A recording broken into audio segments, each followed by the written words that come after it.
Pitch চট লাগানোর সময় শেডের উপর থেকে নিচে পড়ে মৃত্যু হল এক ঠিকা শ্রমিকের, প্রথমে থেকে গুরুতর অবস্থায় চন্দননগর মহকুমা হাসপাতালে ভর্তি করা হলে পরে তার মৃত্যু হয়। ঘটনা প্রসঙ্গে জানা যায়, চন্দননগর গোন্দলপাড়া জুট মিলে অ্যাসবেস্টার শেডের ওপর পিচ চট লাগাবার কাজ করছিল কয়েকজন শ্রমিক। সন্ধে 6টা নাগাদ হঠাৎ পিচের বালতি নিয়ে নিচে পড়ে যায় এক শ্রমিক। গরম পিচ তার শরীর ঝলসে দেয়।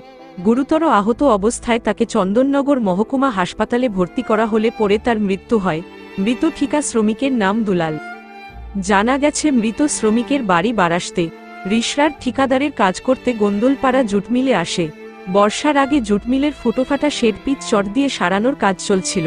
অন্যদিন মিল খোলা থাকলেও আজ বকরি ঈদের জন্য মিলে উৎপাদন বন্ধ ছিল। শ্রমিকের মৃত্যুতে গভীর শোকের ছায়া নেমে এসেছে তাদের অন্য শ্রমিকদের মধ্যে। রেস্টারে কাজ করছিল না, ওখান থেকে মানে ভেঙে পড়ে গেছে, মানে নিচের বালতি সমেত। আচ্ছা, নিচে পড়ে গিয়ে আর ওই যে ফ্রিজ মুখে পড়ে গেছে। হ্যাঁ, ফ্রিজ মুখে পড়ে গিয়ে আর মানে আমরা ঘুরে গিয়ে দেখি না এরকম।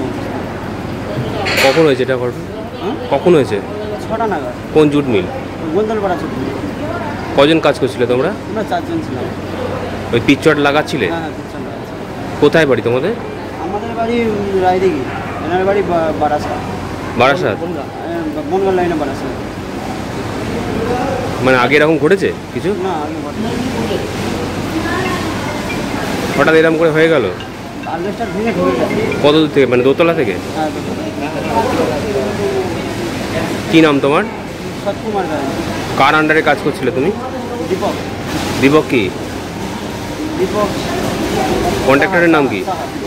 এখানকারই বাসিন্দা? এখানকার নয়, ওই যে শ্রীরামপুর। হ্যাঁ, রিসরার। ফোন নাম্বার আছে? Bureau report, Hooghly Times.